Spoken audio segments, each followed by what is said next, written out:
Rock solid yet easygoing, the brick blanket captures the essence of masculinity, making it the perfect accessory for the man cave. In part 1 of this series, learn the easy one-row repeat of the brick stitch. While it lends itself well to overall patterning, for the brick blanket, we crochet rectangular brick and half brick motifs. In part 2, we will crochet the bricks together with the mortar border.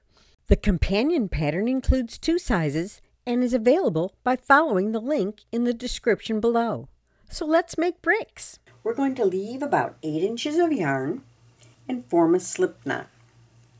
Slip it on our hook and pull it up. Now we're going to chain 30, but because we have an edging that will go onto our motif, our brick motif, we will use both ends of our yarn, so we automatically weave in that yarn tail. This is one pattern that you have to start with a foundation chain, and you can't use a substitute start. Now I'm getting to the end of the yarn tail. 7. Okay, now you see this gauge of this doubled yarn? That is what you want to imitate for the rest of these, even though we're going to be working with one strand. This is 8, 9. Do you see how they're about the same size? That gives you a good gauge for continuing on. Once you have your 30, what you want to do is you want to roll your foundation chain over. It gives a nicer edge, and you're going to start in the second stitch from the hook, but we're going to only work under the 3rd loop on the back. So we're going to pull up a loop, 2 loops on hook, and then pull yarn over and pull through all 2. That makes a single crochet. Now we're going to do a double crochet in that very same stitch. So we're going to yarn over, insert our hook in that same stitch, pull up a loop. Now we have 3 loops on the hook, yarn over, pull through 2, yarn over, pull through 2. So we've just done a single crochet and a double crochet in that stitch. Now we're going to skip the next stitch and go into the next chain. Insert, pull up a loop, yarn over and pull through 2 to form a single crochet, yarn over, insert, pull up a loop, 3 loops on the hook, yarn over, pull through 2, yarn over, pull through 2 to form a double crochet. And we're going to work all the way down this edge. Now, I'm going to meet you when we get to the end. So, insert, pull up a loop, yarn over, pull through 2 for a single crochet, and then pull up a loop and a double crochet. Now we're into where the yarn is doubled. So we want to make sure that when we insert our hook, we go under both strands of that yarn. We are at we're going to skip one, and in the very last stitch, we are going to work. Now we want to make sure you get both strands, because that's a double stranded stitch too. We're going to pull up a loop and just work 1 single crochet. That ends the row. Now we chain 1 and turn. Now if you notice, it's all kind of crumpled up just by nature.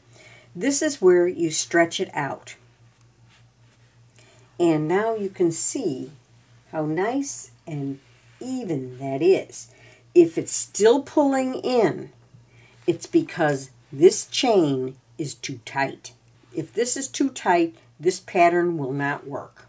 This whole blanket will teach you how to even out that first row. Now, since we've turned, we're going to begin our row 2. And in the very first stitch where the chain is coming out of, that's a single crochet, remember? We're going to insert our hook, pull up a loop, and work a single crochet. And then we're going to yarn over and insert and pull up a loop with 3 loops on hook. Yes, we're doing a double crochet. Now you're going to skip 1, and in the next single crochet, because that's the double crochet from the row below, in the single crochet under both loops, you're going to insert and pull up a loop, to do a single crochet and a double crochet. And let me just show you. Because a double crochet is higher than a single crochet, it tends to lean over.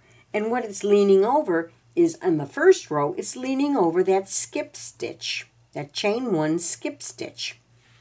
On this row, it's just going to lean over the double crochet that we're skipping.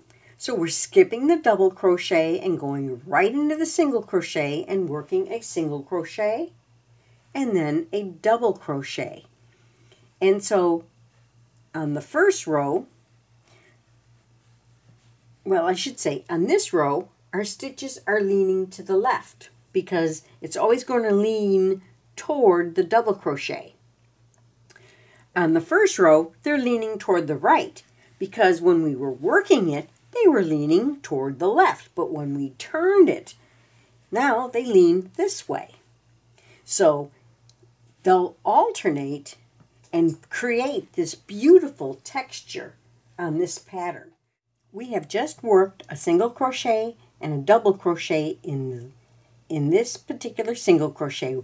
We are going to skip this double crochet and work under the top 2 loops of the end single crochet and pull up a loop and just work a single crochet and a chain 1 and turn. And just like we did on the last row, we're working under the top 2 loops of the single crochet and working another single crochet and a double crochet. Skip 1 and then into the next single crochet, we're doing another single crochet and a double crochet. And it's such a simple pattern, but it is so effective and so beautiful. We have just gotten to the end of the brick and we're going to work our single crochet and a double crochet in the last single crochet to complete that stitch. And then in the very last single crochet, we're going to work 1 single crochet. And then we're not going to chain 1 and turn. But can you see the 5 little humps on this side? Another dead giveaway that you've made your 10 rows is that this is your beginning end, this is your ending end. They should be at opposite corners. Cut our yarn and just pull this yarn end through. The other thing that you want to do is weave your end ends. I'll make 4 or 5 of these motifs and then I'll weave in all the ends.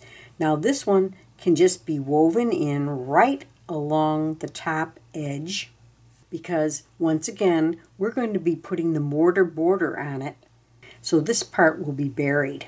But I like to do a couple of back stitches in the middle, stretch it out, and we can trim it off. And there is our first brick.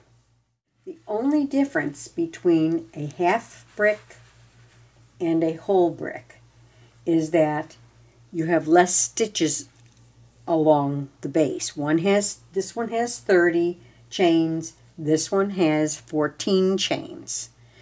They both have 10 rows.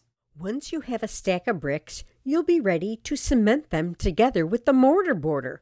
And that is covered in part 2 of how to crochet the brick blanket. Please take a moment to subscribe and ring the bell to receive notifications of upcoming videos and events. Happy crocheting!